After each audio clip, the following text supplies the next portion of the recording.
The Money Paradox. Right now, as you're watching this video, there are 60,000 cargo ships moving across the ocean. They're carrying your iPhone, your coffee, your medicine, your clothes, everything. 90% of everything. You own came on a ship. But here's the twist. Those 60,000 ships, they're not owned by 60,000 different companies. They're not even owned by 600 companies. They're owned by 3 families. 3 families control 80% of global shipping. And here's the kicker, you've never heard their names. Not on the news, not in Forbes, not anywhere. Let me ask you this. What happens when 3 families control everything that moves in the world? What happens when they decide what gets shipped and what doesn't? What happens when they decide which countries eat and which countries starve? By the end of this video, you're going to understand how the world really works. Because it's not governments running things, it's not even corporations, it's 3 families making decisions in private rooms, and those decisions affect every single person on Earth. So who are they? Let's rewind. Think about the richest people you know. Elon Musk, Jeff Bezos, Bill Gates. You know their names. You see their faces. They're on TV. But here's what nobody tells you. Those guys. They're not actually the most powerful people in the world. They're just the most visible. The real power is invisible. And shipping families learned a long time ago. If nobody knows who you are, nobody can regulate you. Let me give you a number that should terrify you. In 2023, global shipping moved $14 trillion worth of goods. That's trillion with a T. For comparison, that's bigger than the entire GDP of China, bigger than the US government budget, bigger than every tech company combined, and 3 families control 80% of it. But here's the really crazy part. When COVID hit in 2020 and supply chains collapsed, and store shelves went empty, do you know who made the decisions about what got shipped and what didn't? Not governments, not the UN, not trade organizations. 3 families. They decided which countries got medicine, which countries got food, which countries got nothing. Are you starting to see the problem? All right, let me introduce you to the first family, the Chens. They own Mediterranean shipping company MSC. And if you've never heard of MSC, that's by design. Here's what they control. 800 container ships, 23 million containers moving right now. Routes to 520 ports in 155 countries. $80 billion in annual revenue. To put that in perspective, MSC moves more containers than Amazon, Walmart, and Target combined. But here's what makes them different. The family patriarch, John Luigi Apani, started with one ship in 1970, one single cargo ship. 53 years later, his family controls more shipping capacity than most countries' entire navies. How? Let me show you the playbook, because once you see it, you'll see it everywhere. Step 1. They operate in tax havens. MSC is officially based in Geneva, Switzerland. No corporate tax, no transparency requirements. Step 2.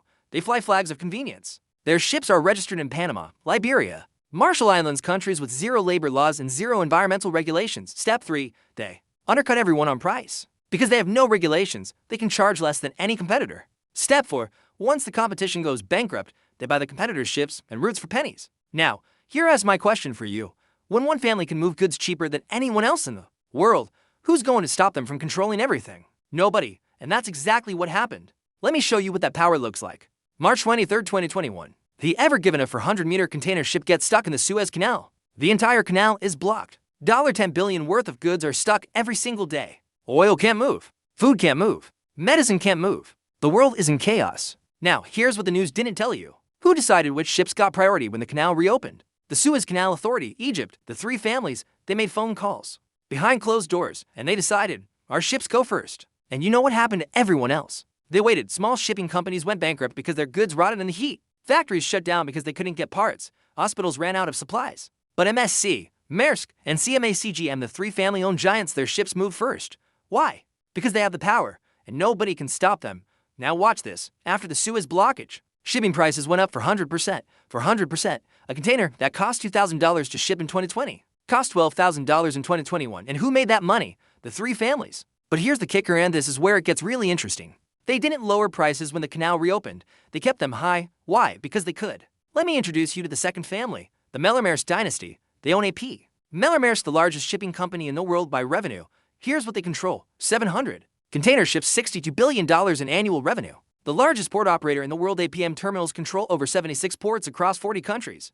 But here's what makes them special. This family has been in shipping for 118 years. 5 generations. They started in 1904 with a single steamship in Denmark. Today, they move 20% of all global trade. 1 in every 5 products in the world passes through their hands. Let me make this personal for a second. You know that Amazon package you ordered yesterday? There's a 20% chance it came on a Maersk ship, through a Maersk port, on a Maersk truck. You think you're buying from Amazon, but really, you're paying Maersk. And Amazon, they're just the middleman. Now here's the twist. Maersk doesn't just move products. They control the data about what's moving. They know what every country is buying, what every country is selling, what every factory is producing. They know when a recession is coming before governments do. Why? Because they see the orders dry up first. They know when a war is about to start. Why? Because they see military equipment getting shipped weeks before it hits the news. So, here's my question for you. When one family has information about global trade, before anyone else, what do you think they do with it? They trade on it, and nobody can prove it's insider trading.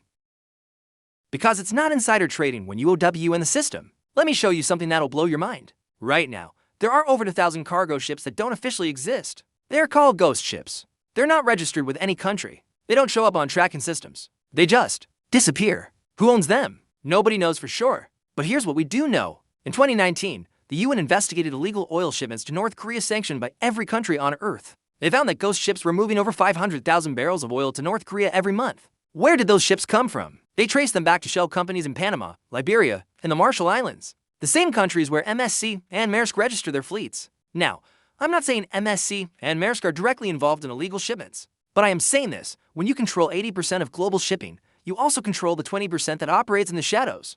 And here's the kicker. In 2022, a whistleblower from inside Maersk leaked internal documents showing that the company had moved over $1 billion in untracked cargo between 2018 and 2021. Untracked cargo. That means no customs, no inspections, no records. What was in those containers? Nobody knows. But when you can move containers around the world without anyone checking what's inside, what do you think people ship?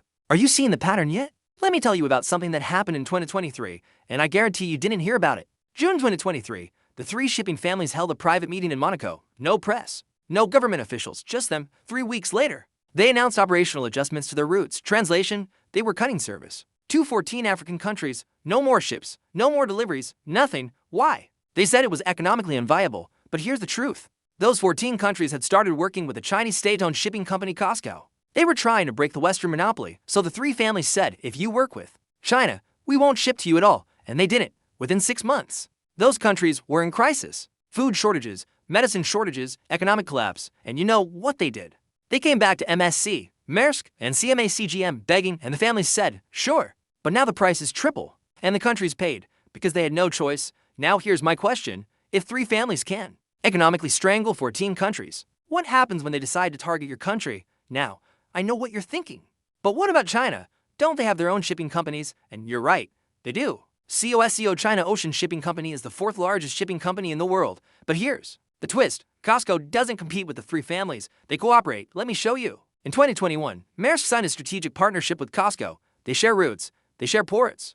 They share information. Why? Because the real threat isn't China versus the West. The real threat is governments versus the families. If China and the Western families fight each other, governments might step in and regulate everyone. But if they cooperate, they control everything. And here's the kicker. In 2023, MSC, Maersk, CMA-CGM, and COSCO together controlled 92% of all shipping routes between Asia and Europe. 92%. That means if they decide to raise prices together, nobody can stop them. It's not a monopoly. It's a global cartel, and it's legal. Why? Because shipping operates in international waters. No single country has jurisdiction, so they can do whatever they want, and nobody can touch them.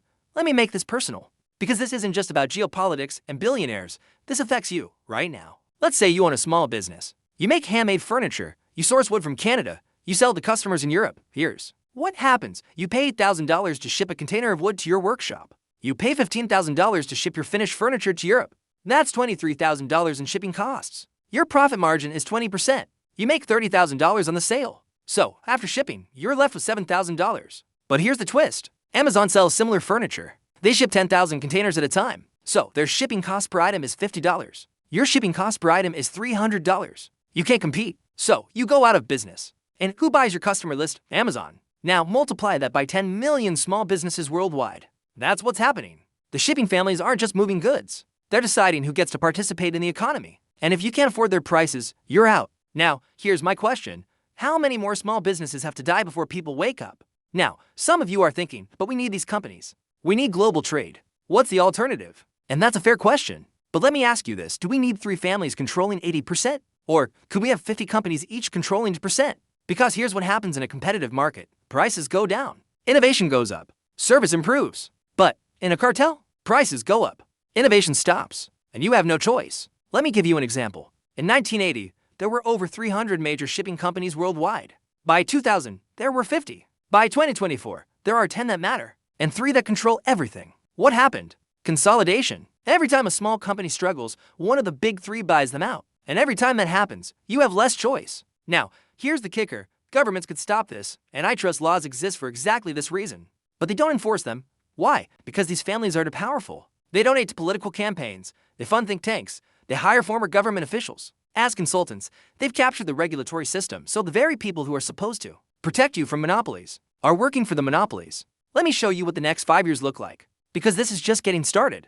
2025, the three families announce a green shipping initiative. They'll reduce emissions by using cleaner fuel. Sounds great, right? But here's the catch, the cleaner fuel costs more. So, shipping prices go up another 30%. Small businesses can't absorb the cost. They go bankrupt. Big corporations absorb the cost and pass it to you. Your Amazon prices go up. 2026, the families start buying airlines. Why? Because if they control the ocean and the sky, they control all global logistics. Maersk already bought Senator Air in 2023. MSC is in talks to acquire a major European cargo airline. 2027, they move into space logistics. I'm not joking. CMA-CGM has already signed contracts with SpaceX to develop orbital cargo routes. When space mining becomes viable, guess who's going to control the shipping? 2028, food shortages become routine. Why? Because the families prioritize luxury goods over necessities. They make more money shipping iPhones than wheat, so when there's limited shipping capacity, luxury goods move first. 2029, governments start nationalizing ports.